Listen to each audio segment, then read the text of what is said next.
ప్రముఖ గాంధేయవాది శ్రీ తల్లా ప్రకాశరాయుడి గారి ఆత్మకథ నా రాట్న చక్రం 15వ చివరి భాగం. ఆయన రాసిన 2వ అధ్యాయంలో 12వ చాప్టర్. ఇది నా కథలో ముఖ్యమైన చివరి అధ్యాయం. దీన్ని 3-4 శీర్షాలుగా విభజించుకుంటాను. నా మతం ఏమిటనేది అంటే నా ఉద్దేశం, నా ఆదర్శాలు, నా ప్రవర్తన. 1982-53 Christ and institute for the study of religion and సొసైటీకి సంబంధించిన రిచార్డ్ డబ్ల్యూ టేలర్ బెంగళూరు నుండి నాకు ఎప్పుడు ఉత్తరాలు రాసేవారు. వాటిల్లో వారు నన్ను ముఖ్యంగా కోరింది ఆంధ్ర బ్రహ్మ సాధన ఆశ్రమ చరిత్ర వ్రాసి పంపారు. అందులో నా మతం ఏమిటో కొంచెం ఆయనకు పరిచయం చేస్తూ ఈ కింది మాటలు రాసి, ఇది మీకు నా సుమారు నా 17వ ఏట నుండి నా మతానికి పెట్టుడు పేరు లేదు. దానినొక విశ్వధర్మం అనొచ్చు. అయితే అందులో విశ్వభావన ప్రధానమైన నేను భారతీయుణ్ణి, సనాతన హిందూ వంశజుడని చెప్పుకునే ప్రత్యేకత లేకుండా ఏం పోదు. దేశంలోని మత శాఖలని సర్వాంగీణమైన భారత సంస్కృతి అనే మహావృక్షం యొక్క చిన్న రెమ్మ.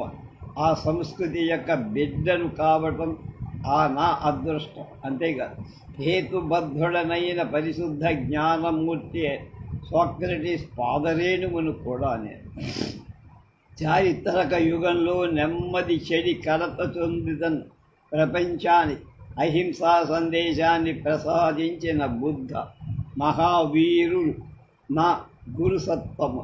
ప్రపంచ బాధ వేదనలను స్వయంగా అనుభవించి అమరుడి మానవులకు శాంతి బోధించిన క్రీస్తు యొక్క అనుయాయిగా బతికిపోవాలని నా ఆకాంక్ష.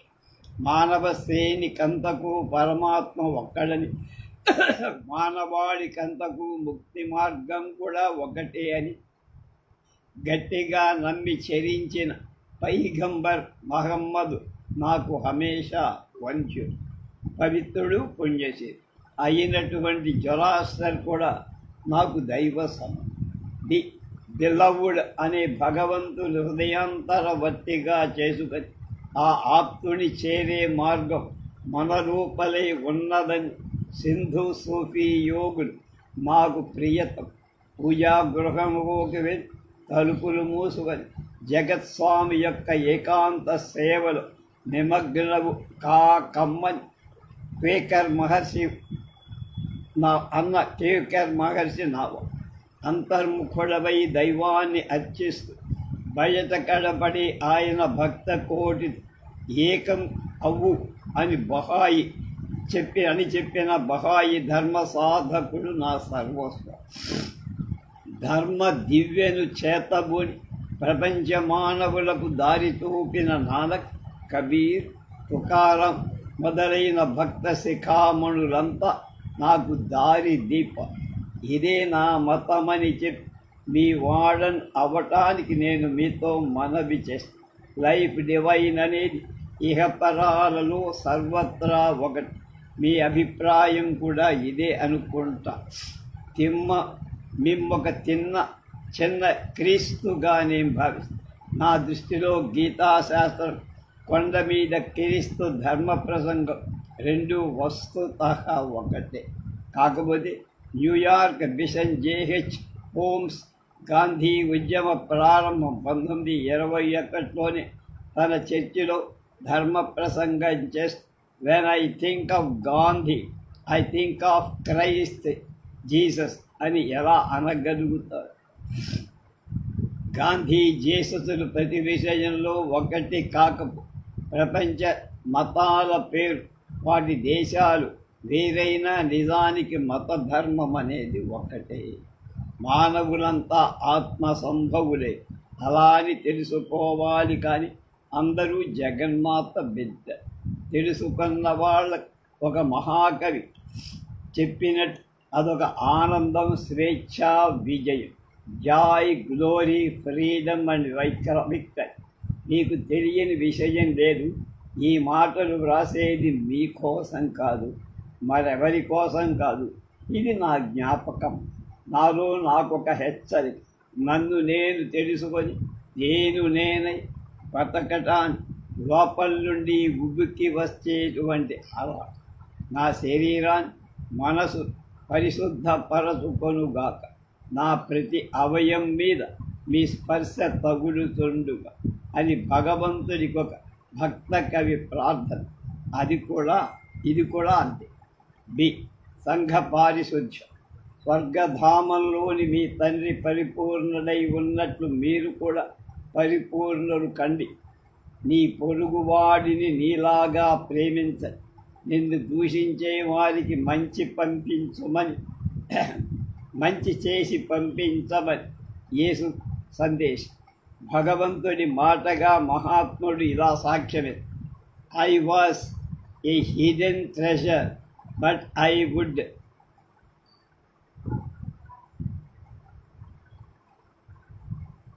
Fan be known, so I created man. ఎందుకు? మానవుడు తన్ను తాను తెలుసుకుంటూ తనను తదితరులను సంస్కరించటానికి జన్మించాడు. ఇది స్వప్రయత్నంతో జరగాలన్నది దైవేచ్ఛ. ఆయన కృషి, నిరంతర త్యాగంతో ఆనందం మానవుడికి ఇయ్యబడిన వరం. త్యాగం అంటే బ్రతుకుండే కాలమంతా జీవ ప్రపంచ క్షేమం కోసం, శ్రేయం కోసం చెయ్యాల్సిన పని. To live the law and love by it in scorn of consequences.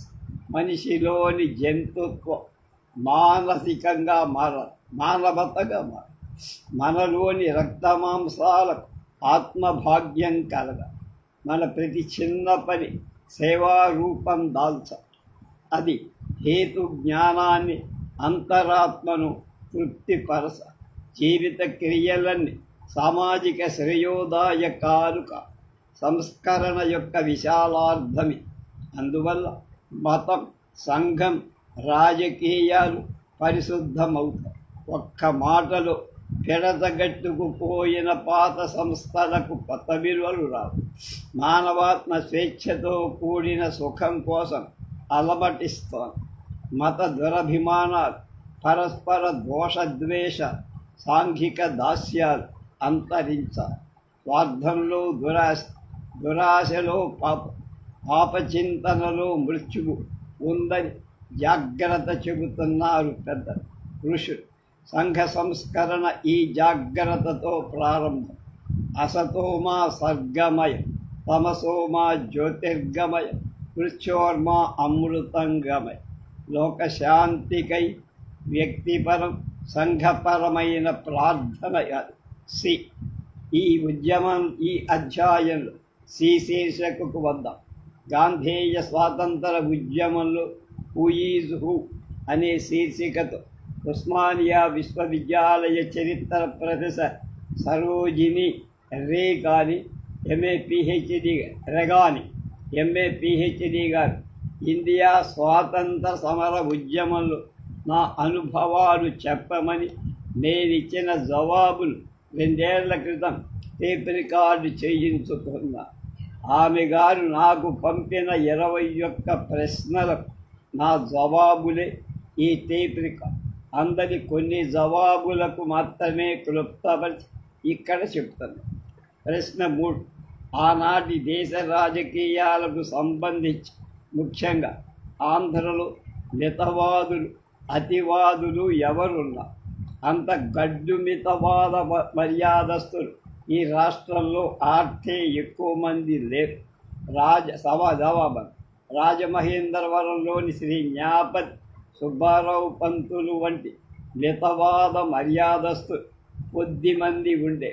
పంతులు గారికి గాంధీ మీద చాలా గౌరవం ఉండేది. ఆ రోజుల్లో మర్యాద తప్పని అతి తీవ్రవాది గాంధీయే అని నా అభిప్రాయం. అప్పటికి ఇంకా నక్సలైట్ బీభత్స ముఠాలు బయలుదేరలేదు. గాంధీని తీవ్రవాది అంటే చురుకైన కార్యవాదనే నా భావం. అప్పటి సర్కారు మీద అతడు తలపెట్టిన సహాయ నిరాకరణ, శాసనోల్లంఘన ఆధునిక ఇండియా చరిత్ర అంతకు పూర్వం మనం కని విని ఉండదు. బ్రిటిష్ ప్రభుత్వం సైతాను ప్రభుత్వమైనటువంటి అతని ప్రకటించిన తిరుగుబాటులు కొద్దిగా కూడా దౌర్జన్యం, హింస అనేది లేదు. ఆత్మజ్ఞానం, ఆత్మగౌరవం, ఆత్మ సంయమనం దాని గుర్తు. 4వ ప్రశ్న, కష్ట నష్టాలను గణించక స్వాతంత్ర పోరాటానికి నడుము కట్టాలని నిశ్చయం ప్రజల్లో ఎలా కలిగింది?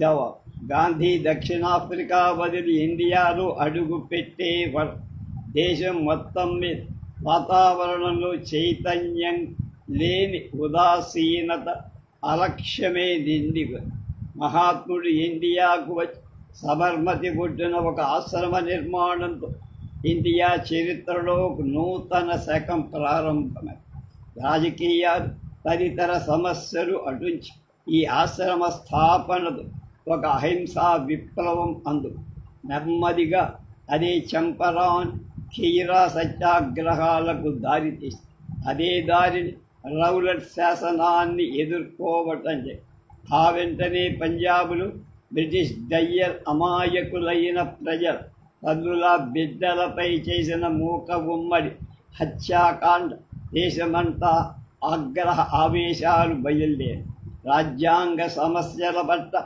తటస్థులై ఉన్న సామాన్య ప్రజ ఈ దురంతం వార్త వినగానే మొత్తం ఇండియా ఉడికిపోయి స్వభావ సిద్ధంగా ధర్మనిష్ఠుడైన ప్రజలలో భావ స్వాతంత్రం, కర్మ యాక్షన్ స్వాతంత్రం రగుల్కుని ధనాఢ్యులైన పై తరగతులు, అట్టడుగు బిచ్చగాండ్రేక మధ్యతరగతి ప్రజలు కని విని ఎర్రగని ఉత్సాహ ఉద్వేగాలతో ఉద్యమాన్ని దోహదం చేశారు. ఆకస్మికంగా దేశం మొత్తం వాతావరణం అద్భుతంగా మారి మా వంటి వాళ్లతో సహా ప్రజానీకం గాంధీ పతాకం కింద నిలిచారు. 5వ ప్రశ్న, భారత స్వాతంత్ర ఉద్యమాన్ని ముఖ్యంగా ఆంధ్రులు అడ్డుకోవడానికి బయలుదేరిన అవరోధాలు ఏమైనా ఉన్నాయా? అవే కొన్ని ముఖ్య సంఘటనలు చెప్పాలి. అవును, నేను దేశమంతటిలాగానే ఆంధ్రలో కూడా గాంధీ అహింసా స్వాతంత్ర ప్రణాళిక కలవరపెట్టి వంచటాన్ని స్వార్థపరు చాటుగా బహిరంగం కూడా విశ్వ ప్రయత్నాలు చేసి గాంధీ జీవించినప్పుడే అతని అహింసోద్యమానికి వ్యతిరేకంగా కాంగ్రెస్ లోపలే ఉద్యమాలు బయలుదేరి. ఉదాహరణ, గాంధీ వద్దు అన్న శాసనసభ ప్రవేశం, ఆయనకు ఇష్టం లేని హింసా అహింసల కలగలుపు, గాంధీ నుండి విడిపోయిన వారు, చేంజర్స్ అండి వెడని వారు, నో చేంజర్స్ మొదలైన వీటిని చూసి గాంధీ కలిగిన విసుగు విలాపం అందరికీ తెలిసిందే. అలా కొందరు నాయకులు పెడదారి పడ్డ అతడు అపారమైన ఊర్మి వహించారు. ఒక్కొక్కప్పుడు వారి నెమ్మదిగా సలహాలు ఇవ్వడం, వేరొకప్పుడు అవసరాన్ని బట్టి వాళ్ళని తీవ్రంగా మందలించడం, చెయ్యి దాటిపోయి పరిస్థితుల్లో విషమిస్తే ఏం చేయలేక కంట తడిపెట్టడం కూడా జరిగింది. వారెవరు? తన కాంగ్రెస్ కార్యనిర్వాహక సంఘం వాళ్ళు, వర్కింగ్ కమిటీ. ఇంకొక సంఘటన ఏమిటంటే అతని స్వరాజ్య ప్రణాళిక ఎగరగొట్టడానికి జిన్నా సాహెబ్ నాయకత్వంలో ముస్లిం లీగు చేసిన అల్లరి ప్రయత్నం. 6. స్వరాజ్య ఆందోళన చరిత్రలో మీరు వహించిన పాత్ర ఏమిటి? ఆ పాత్రలో మీ వల్ల జరిగిన ఏవైనా ప్రత్యేక సంఘటనలు కొన్ని చెప్పండి. దేశ స్వాతంత్ర సంపాదన అవలంబింపబడిన అహింసా పద్ధతిలో మీకు పూర్ణమైన నమ్మకం ఉందా? అది ప్రశ్న.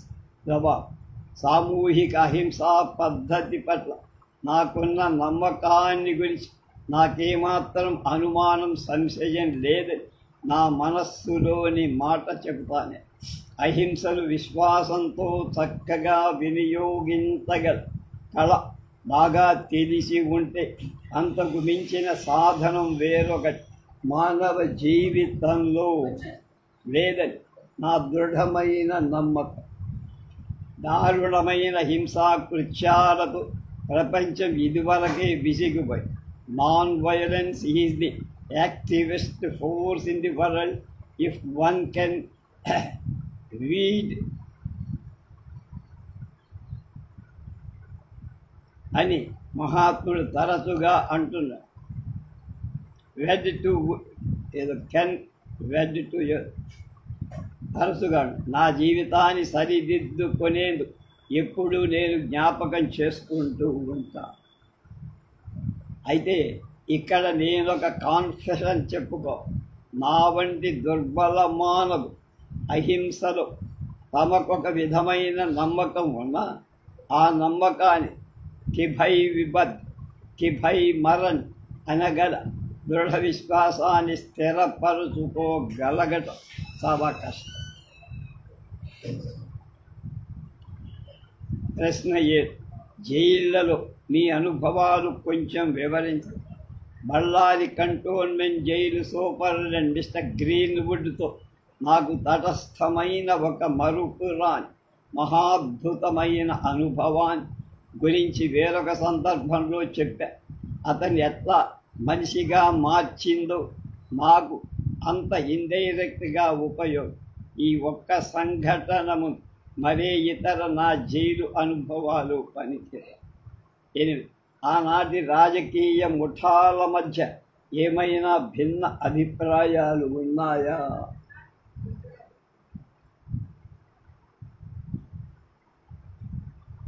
అన్ని చోట్ల లాగానే ఆంధ్రలో కూడా రాజకీయ నాయకుల మధ్య అంటే రాజకీయ విషయాల్లో మట్టుకే నిర్మాణ కార్యకర్తలలో ఎలాంటి విభేదాలకు తావులే. భిన్నాభిప్రాయాలు ఉంటూనే ఉండక మాత్రం అరమరిక ఉన్న చోట అవి వారి వారి వ్యక్తిగత స్వభావాలకు సంబంధించినవే కాదు, స్థిరమైన ఉద్యమ సిద్ధాంతాలకు సంబంధించినవి.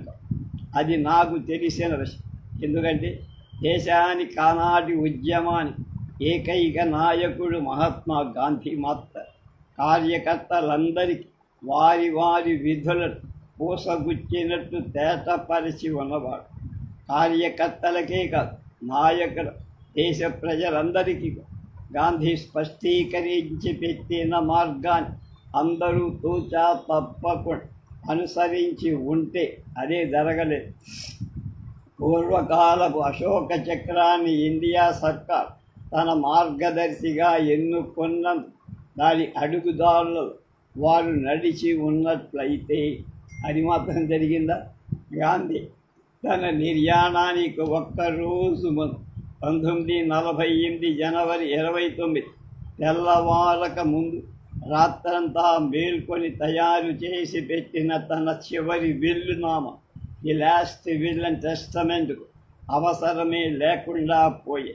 సుమారు అదే సమయంలో అంత కొన్ని రోజుల పూర్వం మహాత్ముడి నేను మహాత్ముడి వేరే గతి తోచక నెహ్రూ వల్లభాయుల మధ్య పెరుగుతున్న విరసాన్ని దయచేసి సరిచేసి వారిని దేశక్షేమం కోసం కలిపి పాటుపడేటట్లు చేయకపోయి పరాయి వాడి మౌంట్ బాటన్ అర్థించినట్లు మనం వెళ్ళేదా? అలాంటిది అప్పటికి దేశ దురదృష్టం. 9-10 స్వాతంత్ర సమర సమయంలో వివిధ రాజకీయ పార్టీలు నిర్వహించిన పాత్రలేమిటి? ఇండియా రాజకీయాల్లో ఎప్పటి నుండి వామపక్షం అనేది ప్రారంభమైంది? ముఖ్యంగా ఆంధ్రలో. గాంధీ యొక్క NCO నాన్ కోఆపరేటివ్ ఆర్గనైజేషన్ ఉద్యమారంభంలో కొందరు దేశజుల పద్ధతి హింసాయుతంగా ఉంది. వారి పేరు భయంకరుడు, టెర్రరిస్ట్. వారు ముఖ్యంగా బెంగాల్ వాళ్ళు. గాంధీ శాంతి పద్ధతులు వాళ్ళకి నచ్చవు. వారు ఆనాటి నక్సల్బరీ భయంకరుల గాంధీని రాజకీయ రంగం నుండి తప్పుకోమన్నా తనకు అడ్డు తగలద్దని గాంధీ వాళ్ళని ప్రాధేయపడి అప్పటికే గాంధీ ఉద్యమలు చేరబోతున్న చిత్తరంజన్ దాస్ సలహా వల్లనేమో ఇష్టమున్నా లేకపోయినా తన ఉద్యమాన్ని కొంతకాలం మానుకోవటానికి ఆ టెర్రరిస్టు గాంధీకి మాట ఇచ్చి అలా వారిచ్చిన వాగ్దానాలు దైవహస్తాన్ని చూశాడు గాంధీ. అంతటితో తృప్తి చెంది తన ఉద్యమాన్ని నిరాఘాటంగా నడుపుతున్న ఏ విధమైన హింసా పద్ధతులకు అభ్యంతరలే కొందరు కాంగ్రెస్ను వదిలి కమ్యూనిస్టులనే పేరుతో బయటికి వెళ్ళిపోయారు. తరువాత మరికొందరు సామ్యవాదులై సోషలిస్టై కాంగ్రెస్ను వదిలే. ఇరు తెగలు నాస్తికవాదు ఇద్దరు క్రమంగా తమ సంఖ్యా బలాన్ని పెంచుతారు. అక్కడి నుంచి వారి గాంధీ ఉద్యమానికి పొత్తు లేదు. వారి వామపక్షి. 11వ ప్రశ్న. ఆ కాలంలో దేశ రాజకీయాల మీద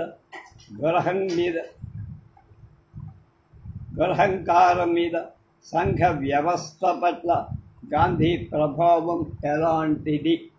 దేశ స్వాతంత్రం మీద, హరిజనోద్ధరణ మీద, ముస్లిం లీగ్ మీద.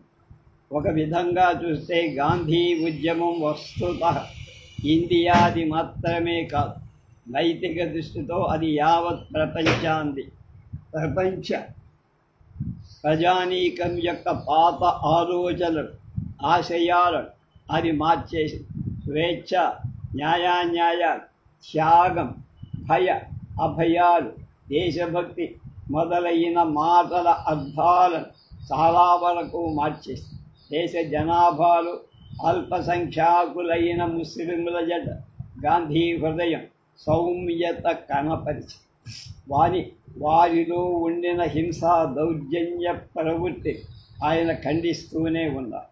విదేశ సమస్యల సంబంధాలలో కూడా ఇండియా దృక్పథంలో మార్పు వచ్చి జాతి సమస్యలని హింసా పద్ధతులలో శాంతియుత సంప్రదింపుల ద్వారా సరిచేసుకోవాలనే భావం అంతరించి పురుషులతో సమానంగా స్త్రీ జనాలకు సమాన గౌరవ ప్రపత్తి చేకూరాలనే భావం ఒకటి. పాత పద్ధతులు పోయి కొత్త నూతనత్వం ప్రవేశం, స్వార్థాలు కొంతవరకు సమసిపోయి సర్వజనీన భావం కని జై హింద్ జై జగత్తుగా మారి జై హింద్ జై జగత్. ప్రశ్న 12. గాంధీతో ఇతర జాతీయ నాయకులతో మీకు వ్యక్తిపరంగా పరిచయాలున్నాయా? మహాత్ముడికి నాకు ఎలాంటి ప్రత్యేక పరిచయం లేదు. మా హరిజన ఆశ్రమంలో ఒక రాత్రి ఆయన మకాన్ చేసిన నన్ను నేను ఆయనకు తెలుపుకొని పరిచయం చేసుకోవాలని ఆతృత కూడా నాలో లేకపోయింది. ఆయనతో చాలామంది వచ్చి ఆ రాత్రి అక్కడే ఉన్నారు. ఆయనతో ఉండిన ఆంధ్ర నాయకులంతా నన్నెరిగిన వాళ్ళే. ఆనాడు ఆయన వెంట ఉండిన రాజకీయ పార్టీ వ్యామోహం లేనివాడు. గాంధీ రామస్వరాజ్య స్థాపన అత్యంత అపేక్షతో ఉన్నారు. 13. భారత్ కాంగ్రెస్ యొక్క నిర్మాణ కార్యక్రమ ప్రభావం అప్పటి సంఘ వ్యవస్థపై ఎంతవరకు ఉంది? నిజానికి ఈ కార్యక్రమమే గాంధీని ఇండియా ప్రజానీకాన్ని ప్రేమాస్పదుణ్ణి గౌరవనీయుణ్ణి చేస్తుంది. రాజకీయ రంగంలో పెద్ద నాయకుడు ఎన్నికల కోసం ఏడాది పొడుగునా వారి వెంట తిరిగే అనుచరుడు గాంధీ నిర్మాణ ప్రణాళికపై సవతి తల్లై ప్రేమనే చూపారు. ముందుగా దేశానికి రాజకీయ స్వేచ్ఛ రావాలి, నిర్మాణ ప్రణాళిక విషయంలో తర్వాత చూద్దాం అనేటువంటి ఒక పాక్షిక దృష్టి వాడు. మొదటి ప్రధానమంత్రి మొదలు రాష్ట్ర శాసనసభ మెంబరు వరకు ఇదే ధోరణిలో ఉంది.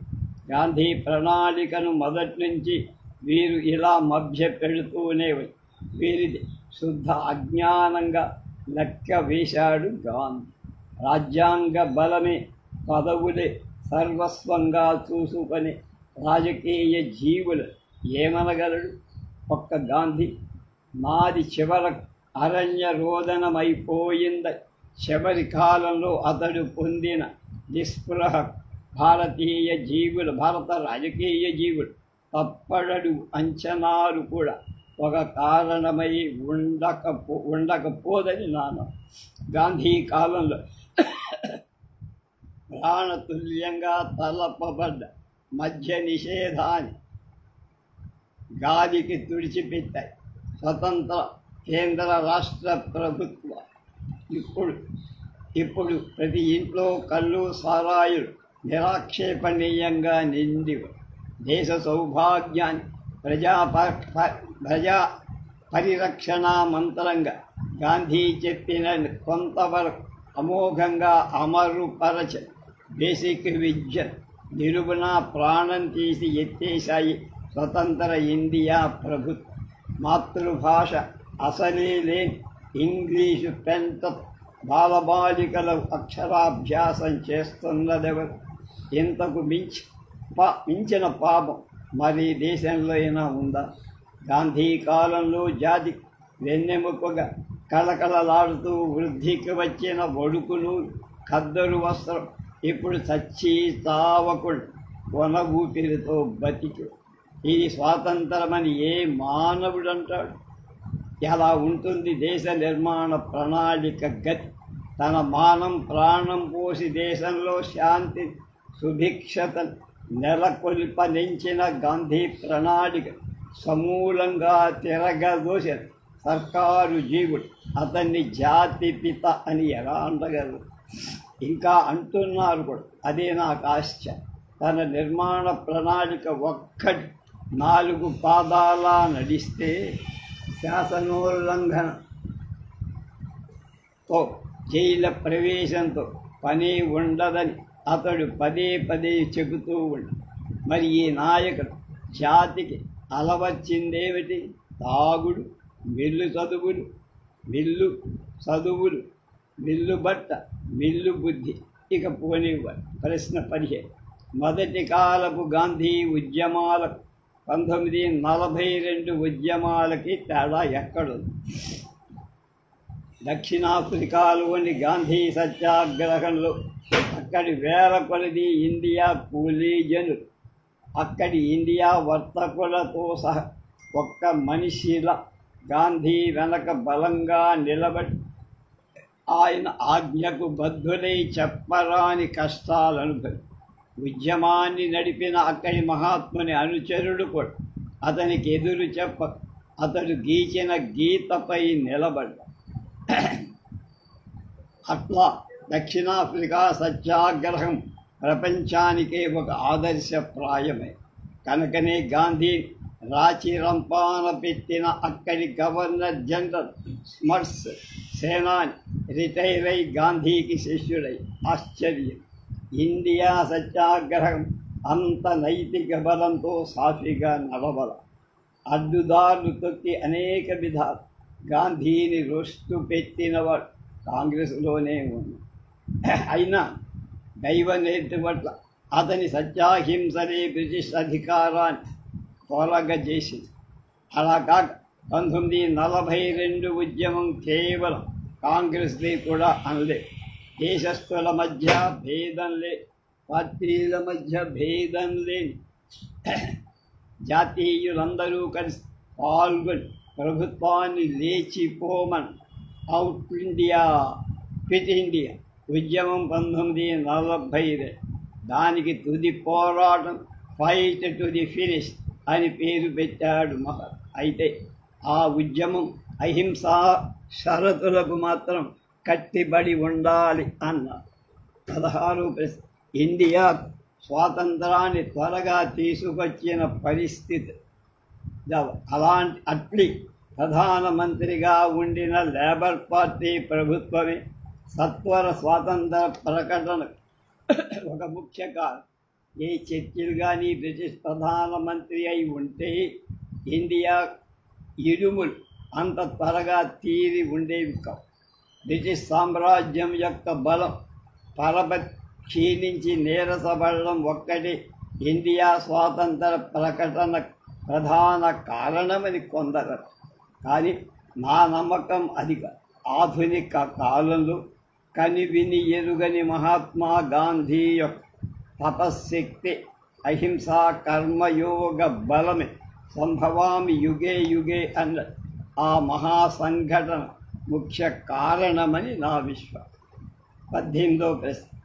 భారత కాంగ్రెస్ పార్టీలో వచ్చిన చీలికను గురించి, పార్టీ యొక్క భవిష్యత్తు గురించి వ్యాఖ్యానించండి. 1970 తర్వాత వచ్చిన దశాబ్దం కాంగ్రెస్ పార్టీ చీలిపోవడం కాంగ్రెస్ ప్రతిష్టకు గొడ్డలి పెట్టి లజ్జాకరం. దేశ రాజకీయాలలో ఎలాంటి సంబంధం పెట్టుకొని ఉండని నా వంటి వాడి వ్యాఖ్యానాలు విలువలేకపోవచ్చు. కానీ నేను ఈ దేశం పౌరుణ్ణే కనుక విషయాన్ని గురించి కొంచెం అభిప్రాయం చెప్పటానికి నాకు కూడా కాస్త హక్కు ఉండకపోదుగా. నా పార్టీ రాజకీయాల కంటే మొదటి నుంచి సహించలేనంత తలనొప్పిన రాజకీయ పార్టీ పోరాటాల అశనిపాతం వలన ఈ దేశం నైతికంగా మృత కళేబరమైపోయిందని నా అభిప్రాయం.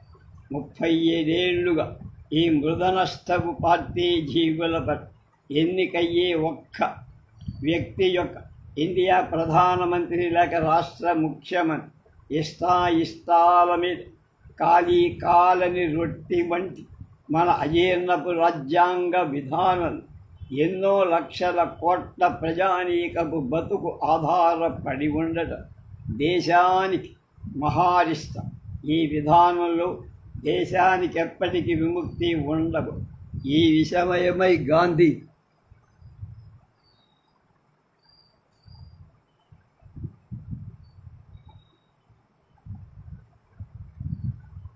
రాత మూలకంగా ఇచ్చిన 2 వాంగ్మూలాలు ఇక్కడ చెప్పాలి. ఇండియా కాంగ్రెస్ ఎవ్వరూ చంపలేరు, కానీ అది నశించవలసి వస్తే తన గోతిని తానే తవ్వుకు అన్నాడు. వేరొక సందర్భంలో ఆయన మాట ఇలా ఉంది: అధికార వ్యామోహంతో కాంగ్రెస్ మోట తరహా వికారపు పోరాటాలకు దిగిన నాడు అది 1 ఫైన్ మార్నింగ్ దాని బతుకు సరి అని గాంధీ చివరి రోజులు పై మాటలు కాంగ్రెస్ పైన కోపంతో వచ్చిన దూషణ పదాలు ఆయన హృదయం నుండి వచ్చిన దుఃఖభరితమైన రోదన. భారత సంస్కృతి పదంలో కాంగ్రెస్ నూతన ప్రాణం పోసిన. అందుకే జాతిపిత మహామాన్యుడాయ.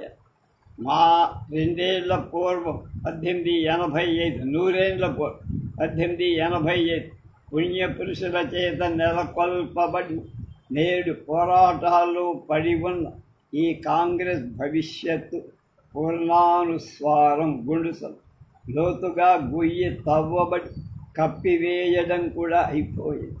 తలపడిపోతున్న సిగ్గుతో ఈ విషయం ఇక్కడితో వదిలేస్తాం. 19 ప్రత్యేక తెలంగాణ, ప్రత్యేక ఆంధ్ర నినాదాల గురించి మీ అభిప్రాయం. 2 విడిపోవటాన్ని గురించిన నినాదం ఇరువైపులా అంతులేని పోరాటాలకు కాదు. ఈ ద్వేషాన్ని మొదట్లో ఎవరు రేకెత్తించారో ఏమో కానీ ఇరుపక్షాలు భయంకరమైన పశుత్వాన్ని ప్రదర్శించి తేలిగ్గా కూర్చున్న నాయకమన్యుల చేతనే ఈ మిత్రభేదం కల్పించం. పల్లె పట్ల ప్రజానీకం సహజంగా అమాయకు. ఆంధ్ర తెలంగాణలలోని ప్రజలు ఎప్పటికీ ఒకే రాష్ట్రంగా బతకాలని మొదటి నుంచి నా ఆశ. ఇరుపక్షాల క్షేమ లాభాలకు అదొక్కటే మాట. విడిపోతే సాంస్కృతికంగా, నైతికంగా రెంటికి ఆత్మహత్యే అయిపో.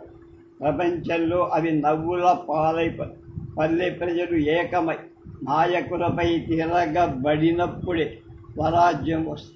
నాయకుల గురుత్వానికి పల్లె ప్రజలు లోబడరు. గురువులు తమకు లాభించే తెరువులు చూపిస్తారంటాడు ప్రహ్లాద్. తెలుగుదేశానంతా ఏకం చేసి కావలిస్తే దాన్ని తెలుగునాడు అన. దైవం ఏకం చేసిన ప్రదేశాన్ని మానవులు ముక్కలు చెయ్యకూడదు. 20 పార్లమెంటరీ ప్రజాస్వామ్యాన్ని గురించి మీ సలహాలు ఏమి?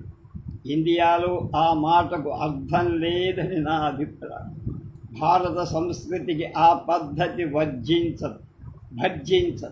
మనకు సరిపడిన విదేశం ఇది. అలాగే అతి పురాతనం నుండి మనకు వచ్చి వస్తున్న గ్రామ పంచాయతీ విధానం ఇప్పుడు మన నెత్తిపైకెక్కి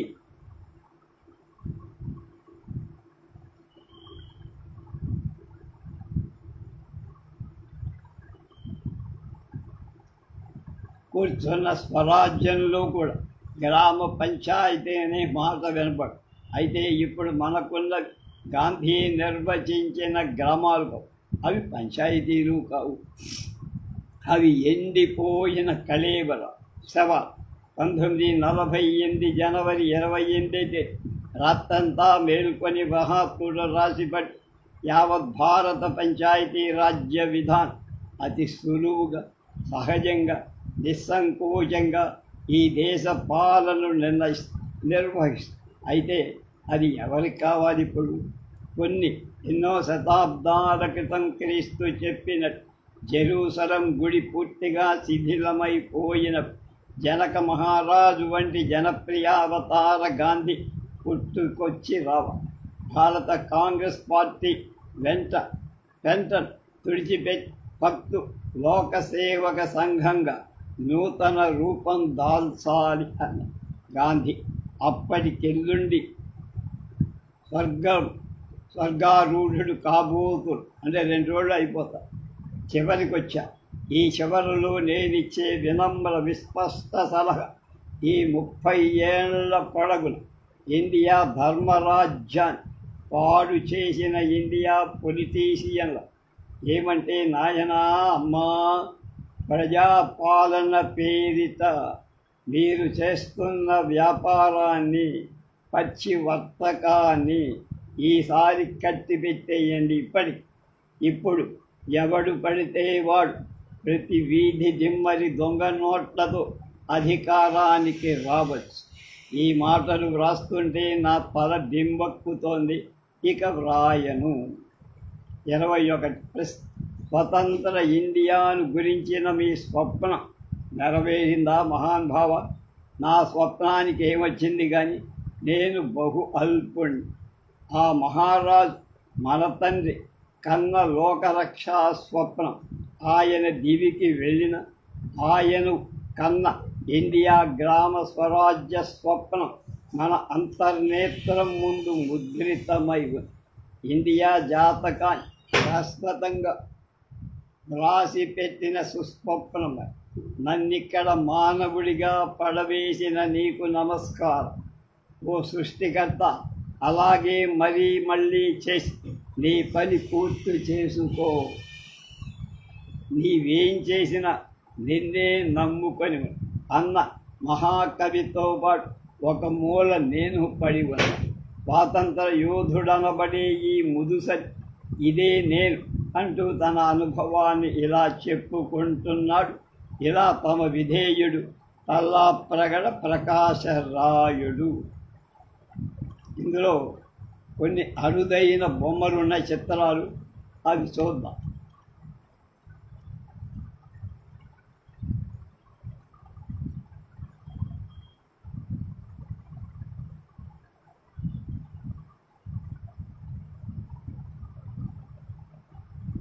రమణస్థాన్ అంటే రమణాశ్రమంలో తిరువన్నామలై 1972 ఎడమ నుంచి తల్లాప్రగడ సుబ్బారావు, ప్రకాశరాయుడు, గుడిపాటి వెంకటచలం,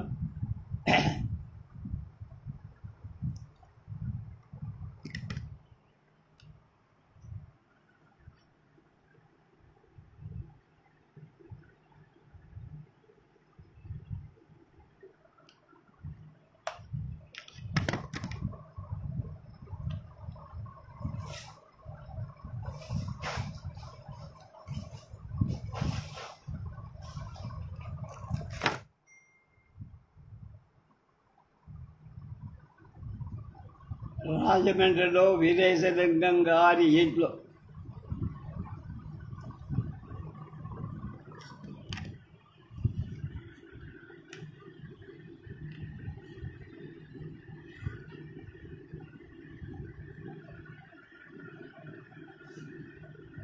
నరసింహ కుర్చీలో ఎడబడి నరసింహదేవర సత్యనారాయణ ఆయన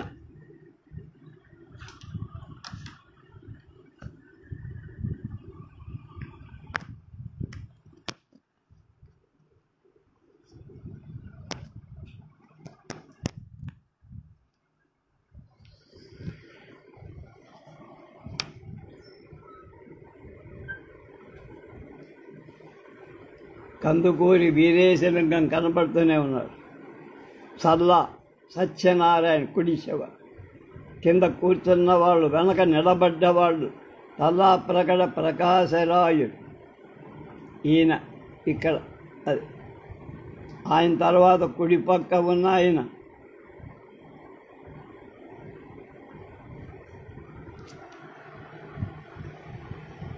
తల్లా ప్రకట ప్రకాశ్, కింద కూర్చున్న వాడు ఎడమవైపు జోస్యుల అచ్యుతరామయ్య, మొక్కపాటి రామ్మూర్తిగా. ఇది అరుదైన ఫోటో మనకిది.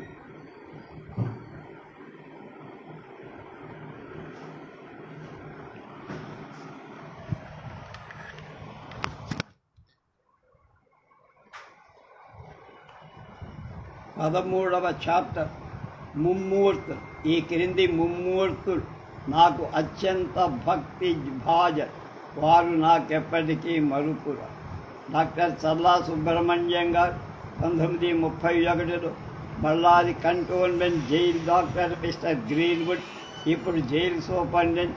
ఆ సమయంలో ఖైదీలలో నాతో సహా కొంతమంది జాండీస్ పచ్చకామర్లు వచ్చి జైలు ఆసుపత్రిలో ఉంచబడి, అప్పుడు ఈ సుబ్రహ్మణ్య పిత మహాశివ్ మాకు చేసిన సేవ అనన్య సామాన్యం.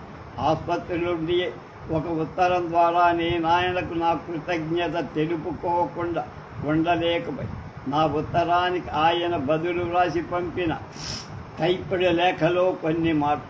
బి అని కంటైన్మెంట్ బోత్ March. My dear Prakasarayudu garu, your kind letter I have and shall ever preserve it as an acquisitment. However, underserved this pregnant output of your sweet consciousness, believe me, will be my guide for the times to come.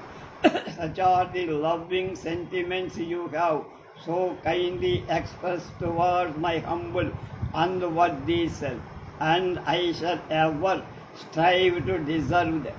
Nothing pays me truth, for this is the essence of God. Dear sir, kindly forgive my forwardness if I shall acclaim my proud satisfaction that even my face of service to the immortal Satyagraha has been beckoned or so much by a gentleman of your strength who stand date to secure occupy a place between Ramananda Chatterjee and the great God. True and indeed, the good always think of good, as they are incapable of doing otherwise. May God bless you, and I like of you shall constant prayers of even humble effort. See Subrahmanyam. రెండవ మహనీయుడు, నాకు అత్యంత భక్తి భార్జనుడు, భారతానంద మదనపల్లి. మధ్య వయస్సు దాటిన social police engineer, మిచూర్ ఫెడ్మన్. ప్రపంచంలో ఒక్కొక్కడి జీవితం ఎలా అద్భుత పరివర్తనం చెందుతుందో చెప్పలే. ఈయన గాంధీ చేత ఆకర్షింపబడి స్వదేశం పోలాండ్ పూర్తిగా వదిలేసి మదనపల్లిలో ఒంటరిగా నివాసం ఏర్పరచు. నేను భారత ఖాదీ బోర్డులో పనిచేస్తూ 2 సార్లు ఆయన వద్దకు మదనపల్లి వెళ్ళి భారతానంద ఇండియాతో పెట్టుకున్న ఒకే ఒక పని ఖాదీ. తన ఇంజనీరింగ్ ప్రావీణ్యమంతా రకరకాల రత్నాలు కనిపెట్టడంలో ఉపయోగించాడు. ధనుష్ తక్కిడి కుటుంబ చరక మొదలు తాను ఇన్వెంట్ చేసిన 4 గణాల ధనుష్ తక్కిడి చైనా రాణికి మేడం చాంకై షేక్ అప్పటికింకా కమ్యూనిస్టులు చైనాను బహూకరించి ఆ దంపతులు ఇండియా వచ్చి దాన్ని స్వీకరించారు. ఇక నా పట్ల భారతానందుడికి ఏర్పడిన ప్రేమాధిశయం, దైవ కృప భోజనం, ఫలహారం, నిద్ర అన్నిట్లో రోజంతా నాకు సమస్త ఉపచారాలు స్వయంగా చేశారు. నేను బస్సు ఎక్కిపోయేటప్పుడు బస్సు కదిలేవరు కింద నిలబడి నాతో మాట్లాడుతూనే ఉంది. శ్రీ రమణ మహర్షి, జిడ్డు కృష్ణమూర్తి గారుల బోధలు భారతానందునికి పరమాణం. అంత లోతైన మనిషి, అంత సాదాసీదా మనిషి భారతాన. ఒక తెల్లని పొట్టి చొక్క లాగు ఎప్పుడూ ఆయన దుస్తు, తెల్లని కొంత నెరిసిన బోడి జుట్టు. బాదీ మనిషి అని ఆయన నేను పెట్టిన పేరు. ఖాదీ మనిషి. నా భారత ఖాదీ బోర్డు పని అయిన వెంటనే మై డియర్ ప్రకాష్ అని ఆయన విజయవాడకు నాకు ఒక జాబు రాస్తూ, would you like to come and down to Madanapalle and eat work and work here. I always will be fond to keep you above want. Keep me I. Yours card is Bharatananda. అలా నన్ను తన వాణ్ణి చేసుకున్న వాళ్ళు ఎందరున్నారు? Very very very few. ఇక మూడవ చివరగా నా వృద్ధ సోదరుడు కిలారు లక్ష్మీనారాయణ, ఇంగ్లీష్ అక్షరం ముక్క రానివాడు.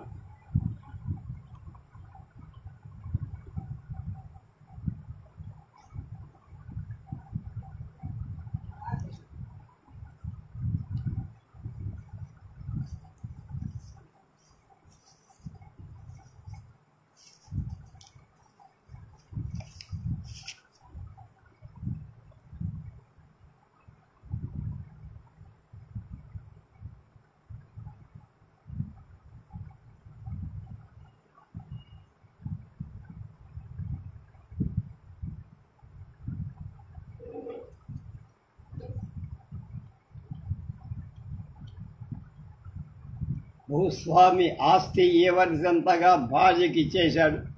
2 ఎకరాలు మాత్రం వెడదీసి అందులో 1 ఎకరం గాంధీ గ్రామ సేవా కేంద్రానికి దక్కలు పంచి 2వ ఎకరంలో తన సేవాశ్రమం నిర్మించు. అక్కడే భోజనం రాత్రి పగళ్ళు ఉని ఉన్నంతలో ఆయన దాన ధర్మాలకు పెట్టి ఆయనకున్నవి 2 చిన్న గొడ్డలి పాత్ర. తొల్లికలతో ఆశ్రమ భూమిని నిత్య అపరాహ్నమంతా పూర్వ ప్రస్తుత ధర్మ గ్రంథాల పఠనం, పరిశీలన. వృద్ధాప్యంలో ఇలాంటి గ్రామీణ శ్రద్ధాడువుల మరొకరిని నేను ఎప్పుడూ ఆయన్ని కృష్ణా జిల్లా పెనమలూరు. నేను ఆయన వద్దకు వెళ్ళినప్పుడల్లా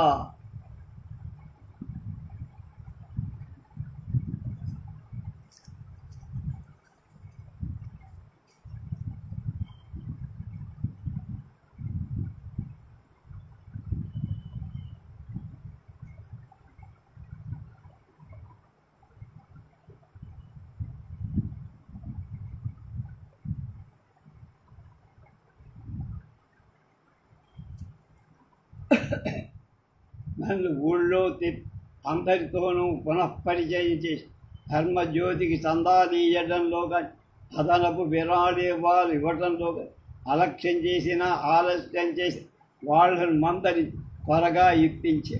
తెలుగు భాషలోని గాంధీ పుస్తకం జీసు సందేశం అనే నా పుస్తకం ఒకటి కోరుకొని పునర్ముద్రణ చేయి. కొన్ని 100 రూపాయలు నా మీద ప్రేమ అభిమానం కొద్ది ధర్మజ్యోతి మూల నిధికి దాని.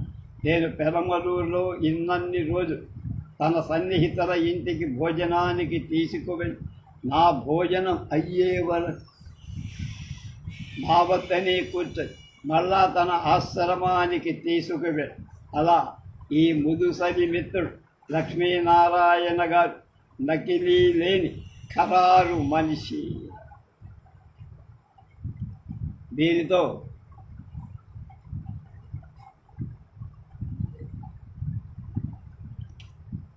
ఈ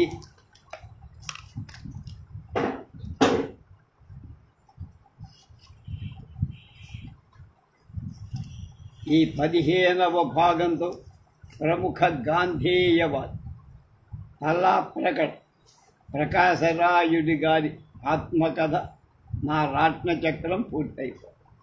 ఒక్కసారి మళ్ళా ఆ మహానుభావుడి దర్శనం చేసుకొని మనం సెలవు తీసుకొని